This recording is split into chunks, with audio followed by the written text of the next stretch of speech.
And slowly but surely,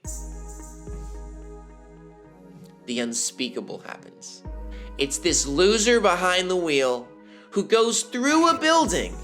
What was she gonna say? Are we ever gonna be able to hear that? Is she alive? Is she dead?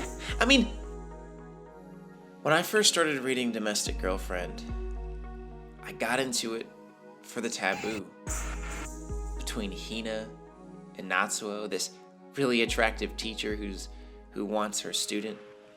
I thought that was kind of cool and interesting. At first, on the surface, Hina's just this ditzy girl who is just so sweet and beautiful and kind. But as the story unravels, you see who she really is. Deep down inside, she's one who wants to give and give and give and love. But what will come of this? What are the consequences of having such a great love for someone? For a man like this, just sitting here, for a man like that, greedy, to take his anger out on another human being's life who has done nothing but love others. She has had her issues along the way. Hina's not the perfect character. She dated a man that was married. I understand. But she did the best that she could. So I want to dig deeper into this chapter as a review. And first thing I want to point out is the name of the actual chapter. I'll Always. Now, usually I don't really read the titles of chapters because they tend to just summarize what happens. But this is very peculiar. I'll tell you in a second. So, it starts off with just Hina talking to Tanabe. Basically, she gives him what's what. He thinks that he can just give this guy Okunugi some information and get away with publishing an article that will publicly defame both her stepbrother and herself in the most menacing way possible. And you know, the reason that Tanabe-san is so bitter against both Hina and her brother Natsuo is because Hina rejected him. It's okay to reject a man. He cannot then take that as free will to destroy both her and her family's lives. That's not okay. And Hina is standing up for herself here. She is saying what's real. Like, look, you cannot treat us like this. This is not how this goes. Just because I don't want to be with you doesn't mean that you can treat me and my family however you want to. So this is Hina being a really good sister here. You know?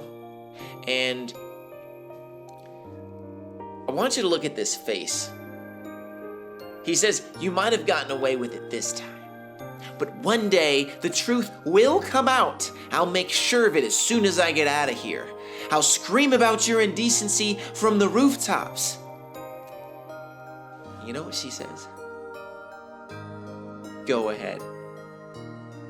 With this face of scorn. The level of I don't care in this face could be a meme.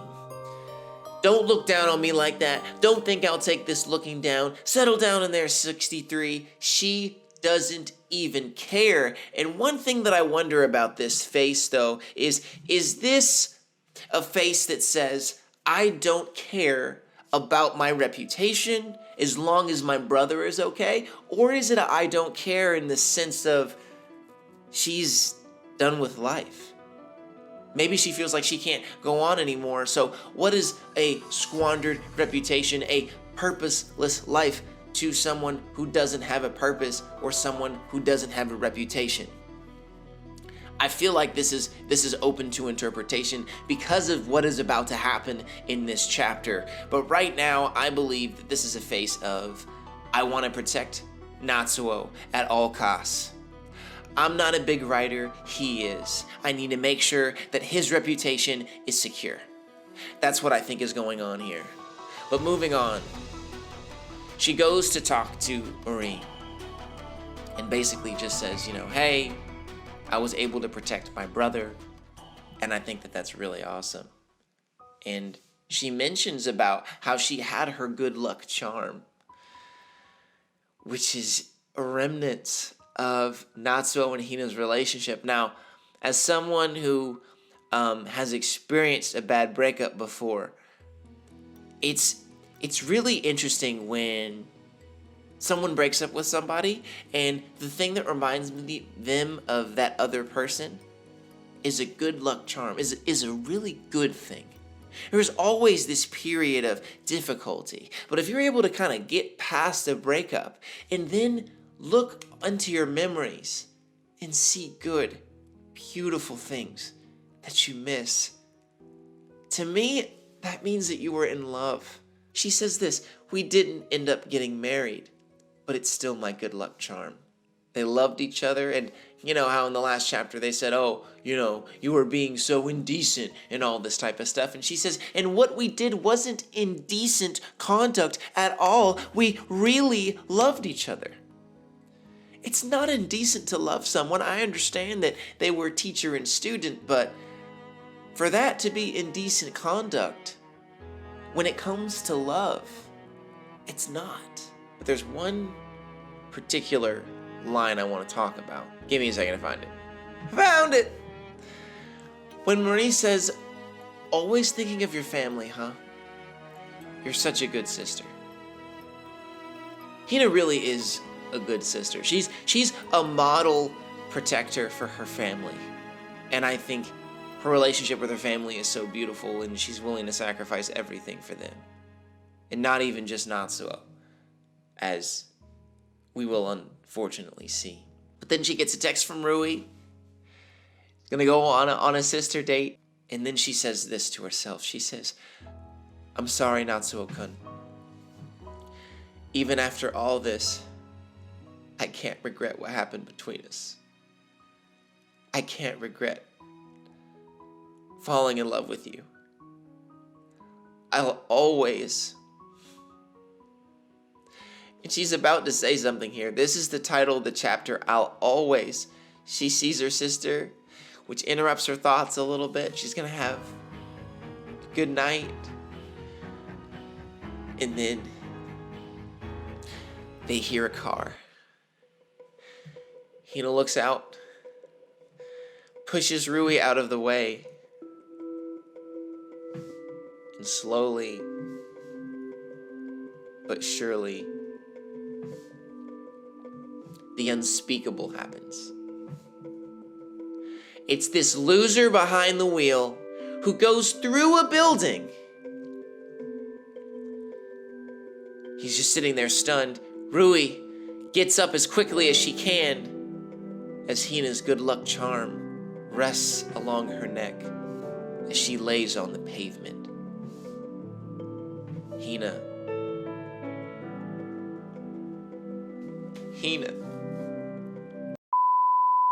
Hina has done nothing but love. Nothing but care about her family. She pushed Rui out of the way of the car to save her life.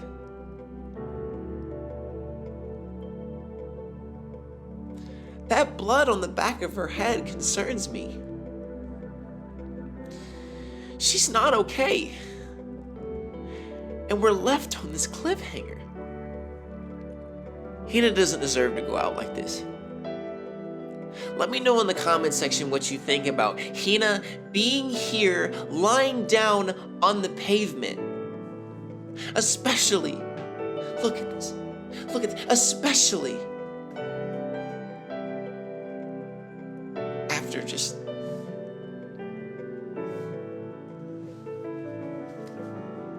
I can't regret falling in love with you. I'll always... What was she gonna say?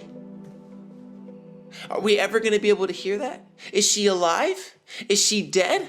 I mean, what do you guys think? Give me your fan theories. When I first reacted to this, I just could not believe what was in front of my eyes. She wasn't impaled. I mean, the car didn't hit her directly, I don't think, into the glass, because if that happened, she would be in the store. This still looks like she's outside, so there's a chance that she's okay. I don't know if it's 100%, but there's a chance. But I just don't know. There's just so many unanswered questions, and I really hope that they're going to be okay, that she's going to be okay. How will Natsuo react to this? I mean, thank you so much for watching. This has definitely been a hard chapter to review, but we did it. Thank you guys so much for over 270 subscribers. Guys, y'all are awesome.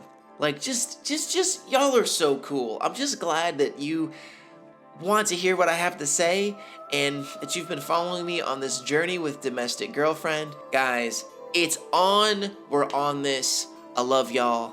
Thank you so much for just the encouraging comments. Oh my God, I can't talk. For all the great comments. I mean, you guys have been saying the coolest things, like, make more videos, we like you, we love you. One guy even gave me some recommendations for some manga and some anime that he wants me to kind of be looking at. And dude, I will be looking at those. Haikyuu looks like a really, really good one to get into. And if that's something that you guys want me to cover, I kind of want to cover it. So I'll be looking into making some Haikyuu videos. We might be having a Stranger Things video coming out soon. We might be having a Black Mirror video coming out soon. I'm going to start kind of expanding my horizons and getting into what this channel is going to be about. Thank you guys so much for watching, and I look forward to seeing you guys next time. Thanks.